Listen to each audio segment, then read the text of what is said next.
शोर शराबा बाजे नगाड़े हाथी तुरही सब कुछ आए, लेकिन कुंभकर्ण को नींद से जगा न पाए।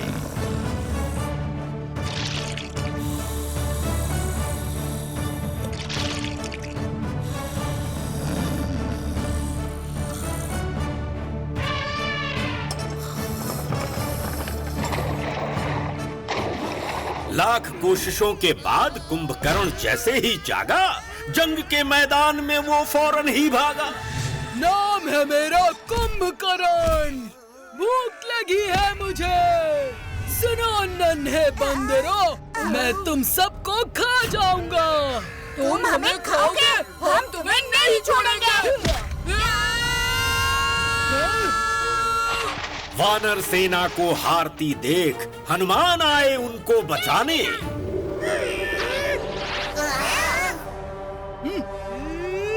दी गदा घुमा के कुंभकर्ण के होश आए ठिकाने।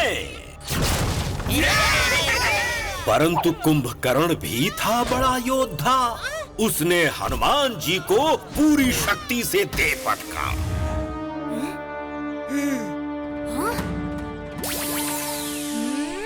फिर प्रभु राम ने उस पर चलाया दिव्य अस्त्र और कुंभकर्ण का कर दिया विनाश।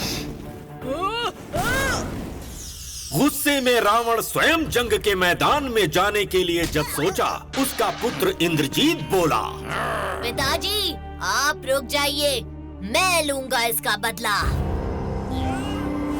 इंद्रजीत ने अपनी माया से बादलों के पीछे छुपकर अपनी जंग को रखा जारी और असुर फिर से वानरों पर पड़ने लगे भारी।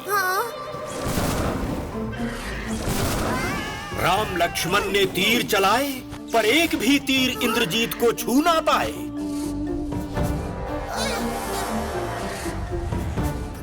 माया से छुपकर बार बार अंत में इंद्रजीत ने किया राम पर वार। लक्ष्मण ने जैसे ही देखा, भैया को बचाने स्वयं आए शस्त्र के सामने। लक्ष्मण को देख जब सब भर गए दुख से, तभी जामवंत बोले अपने मुख से, लक्ष्मण की जान बचानी है तो विशाल करणी औषधि चाहिए होगी, जो गंध मदन पर्वत पर है, जहाँ पहुँच न सका कोई भी। मैं जाकर संजीवनी बूटी लेकर आऊंगा, लक्ष्मण की जान हर कीमत पर बचाऊंगा। जय श्री राम। जकान जकान।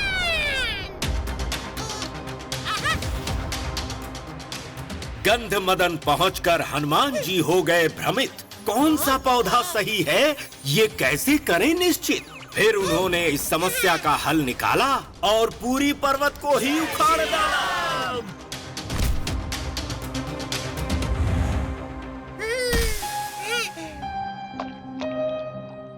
लक्ष्मण के होश आने के बाद विभीषण ने उनसे कहा, इंद्रजीत कर रहा है एक यज्ञ जो बना देगा उसे महान शक्तिशाली। उससे पहले उसे रोकना होगा, वरना वो पड़ जाएगा हम पर भारी। यज्ञ होगा निकुंभ विला में, रोकना होगा उसे वहां पे।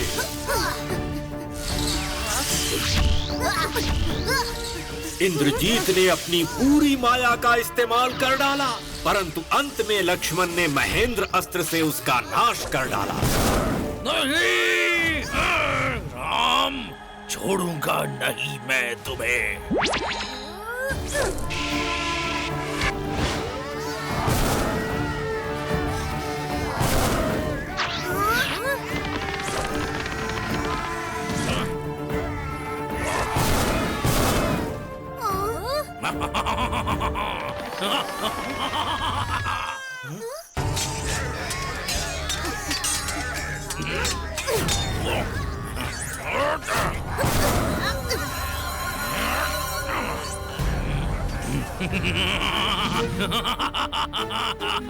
राम, तुम्हारे पास तो चलाने के लिए रथ भी नहीं है।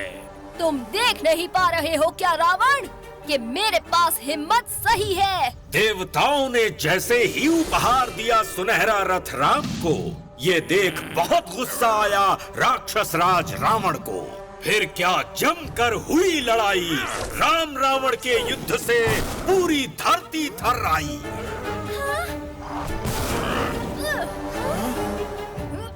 फिर इसके बाद रावण का रथ और उसके तीर राम ने तोड़ दिया। गिरते ही धरती पर रावण ने एक बड़ा रूप लिया और फिर से राम पर हमला कर दिया। राम ने रावण के 10 सिर काटने चाहे, पर वो अपने प्रयास में नाकाम रहे।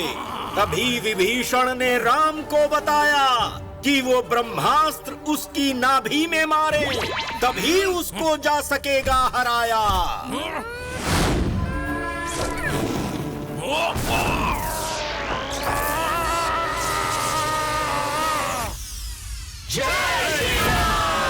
फिर अयोध्या पहुँचे सब जन, दिए जलाए मनाया जश्न। भरत ने राम को राज्य सौंपा, फिर राम राज्य का युग आया। तो बोलो श्री रामचंद्र की जय, पवन पुत्र हनुमान की जय। आओ याद करें राम को, जो है अच्छाई की प्रतिमा, और रावण को, जो है बुराई का प्रतीक। ये कहानी रामायण की है बड़ी खूबसूरत। तीर उठा के और चला के बुराई पर लगाएं निशाना। ना बुराई रहे ना बुरे लोग, ये धरती हो खुशियों का ठिकाना। तो बोलो श्री रामचंद्र की, श्री रामचंद्र की।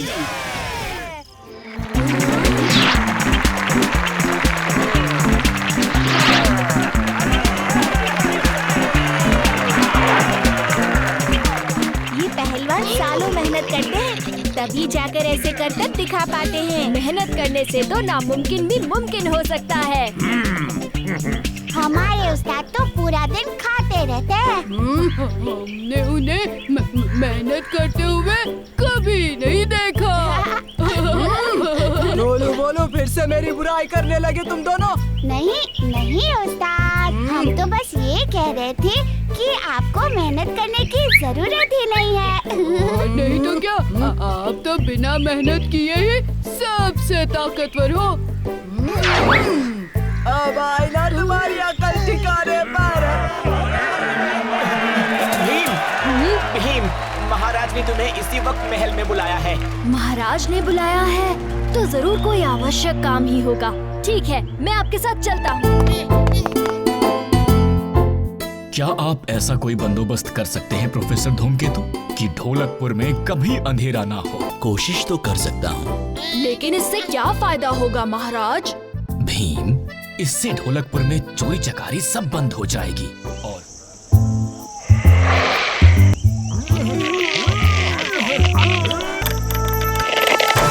वाह, हो गया।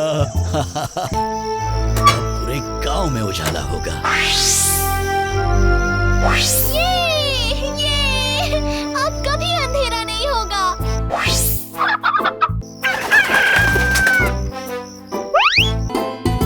महाराज, आपकी लाइट ने तो कमाल कर दिया। कल रात ढोलकपुर में एक भी चोरी नहीं हुई। ये कमाल हमारा नहीं, प्रोफेसर धूमकेतु का है।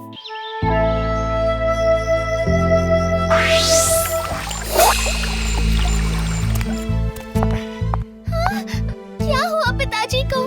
राजकुमारी, महाराज एक बहुत ही गंभीर बीमारी से ग्रस्त हैं और इन्हें सिर्फ नीले कमल के फूल ही ठीक कर सकते हैं। नीला कमल सिर्फ और सिर्फ रात के अंधेरे में ही खिलता है और ढोलकपुर में कुछ दिनों से रात में भी उजाला होने की वजह से कोई भी फूल नहीं खिला। ढोलकपुर के अलावा और कहाँ मिलते हैं नीले कमल? अंधापुर। लेकिन अंधापुर हमारा दुश्मन राज्य है और वो हमारी मदद कभी नहीं करेंगे। हम वो नीले कमल किसी भी हालत में वहाँ से लेकर आएंगे। इतना अंधेरा है। मुझे लगता है अंधापुर का इलाका शुरू हो गया है। वो देखो, अंधापुर के सिपाही। भीम, वो देखो नीले कमल के फूल। वाह कितने खूबसूरत हैं। नीले कमल, मैं लाऊंगा महाराज के लिए नीले कमल। सुन लिया?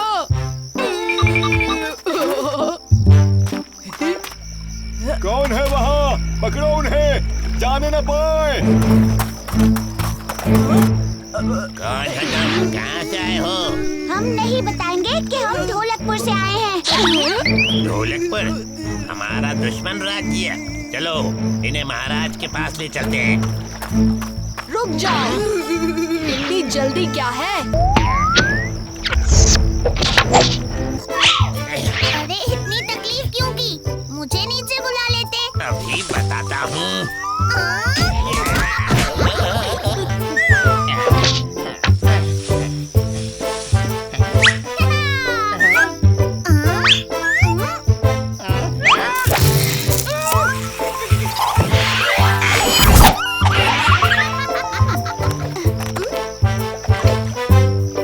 नीले कमल के फूल, अब हमारे महाराज बिल्कुल ठीक हो जाएंगे। आंखें खोलिए महाराज। प्रकृति के नियमों के साथ खिलवाड़ करके हम सब ने ठीक नहीं किया। प्रकृति का नियम जैसा है, हमें उनका पालन ठीक वैसे ही करना चाहिए। कल से ढोलकपुर में इस लाइट का कोई काम नहीं।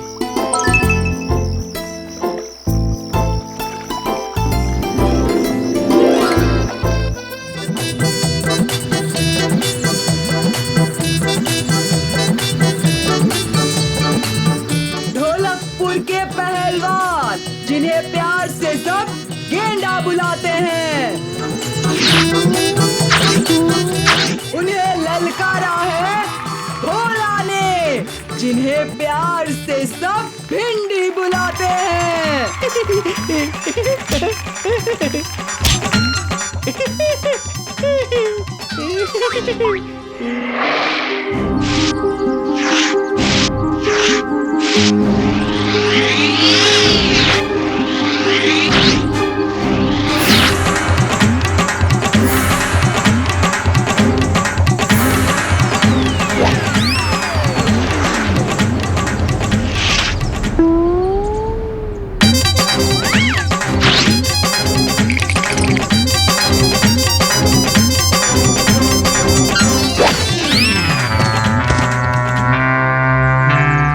तुम्हारा एक दांत टूट गया है।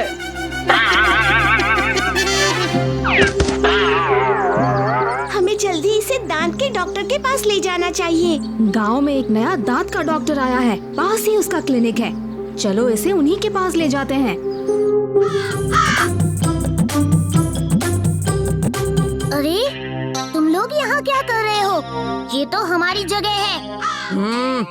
लेकिन आज से ये मेरी जगह है। तुम लोग कहीं और जाकर खाना खाओ।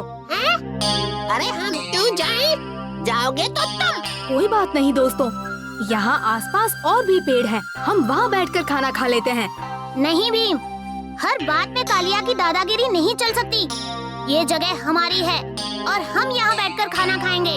इसका फैसला तो एक कुश्ती के मुकाबले से ही होगा। अरे उस्ताद, कुश्ती में भीम से हार कर आप थके नहीं क्या? क्या कहा तुम दोनों ने? वो हमारे कहने का ये मतलब है कि कुश्ती की जगह अगर आप रेस लगाएं तो ज्यादा ठीक रहेगा। जरा देखिए, चुटकी की पोटली में कितने लड्डू हैं। इतने लड्डू खाकर तो भीम जीत ही जाएगा। कुश्ती नहीं, हम रेस लगाएंगे। जैसा तुम कहो। वो पत्थर देख रहे हो? जो उस पत्थर को पहले छूकर आ जाएगा वो ही रेस जीतेगा। 1, 2, 3।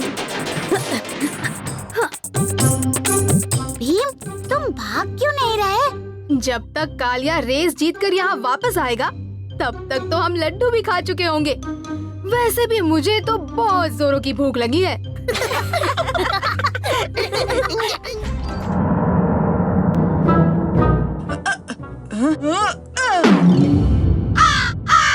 ढोलू बोलू, डरपोक कहीं के। हाँ।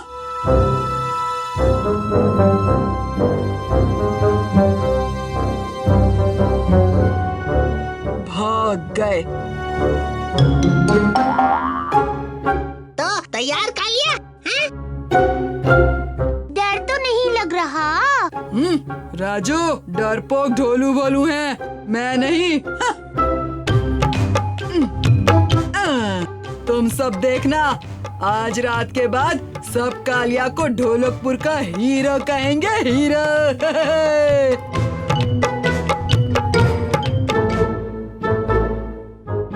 उस्ताद ने ऐसा पंगा किया।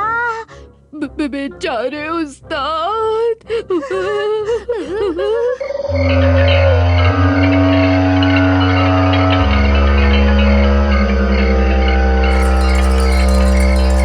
वो सूखा बूढ़ा पेड़ कालिया को नहीं डरा सकता।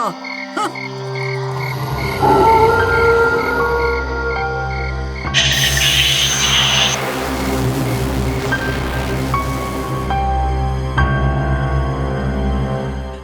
बस आज रात यहाँ सो जाऊं तो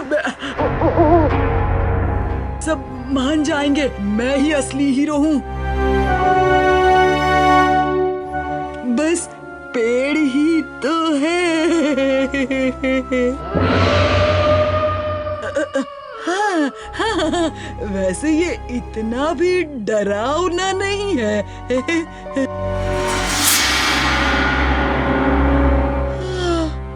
बड़ी भूख लग रही है।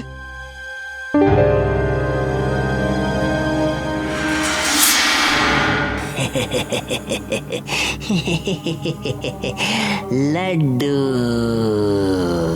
हाँ? ये क्या?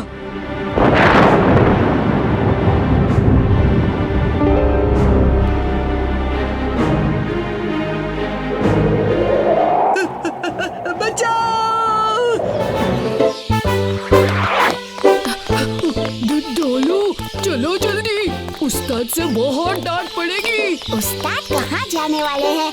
कोई काम तो करते नहीं, है ना?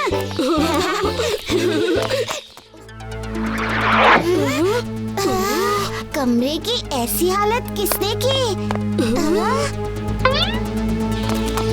उस्ताद! उस्ताद!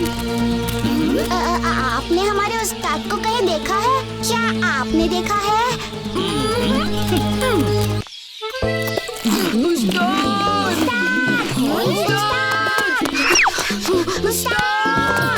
क्या हुआ ढोलू बोलू? इतने परेशान क्यों लग रहे हो? उस्ताद गायब हो गए। क्या? कालिया गायब हो गया? अब हमें बिल्कुल वक्त बर्बाद किए बिना कालिया को ढूंढना चाहिए। प्रणाम अच्छी परी। कालिया का अपहरण हुआ है और उसे ढूंढने में हमें आपकी मदद चाहिए। ये जुड़वा नगर है, यहाँ हर एक घर में जुड़वा ही पैदा होते हैं। अच्छा? ये जादुई कंपास है। ये जादुई कंपास आप सबको जुड़वा नगर ले जाएगा। कालिया को लेकर आने में सफल हो भीम। वो यंत्र देखो, कहीं हम गलत दिशा में तो नहीं जा रहे? उस तरफ चलते हैं। भीम संभल के।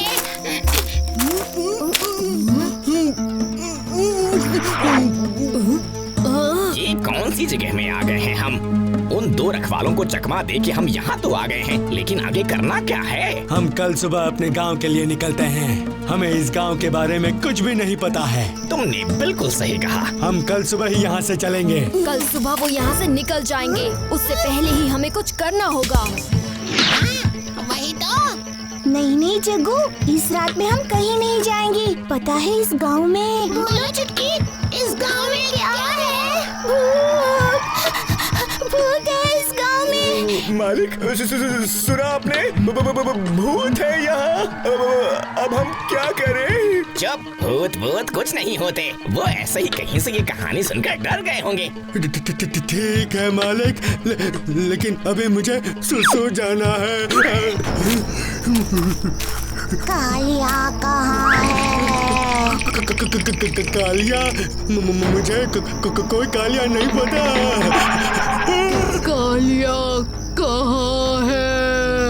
तुम अभी वहाँ थे, इतनी जल्दी यहाँ कैसे?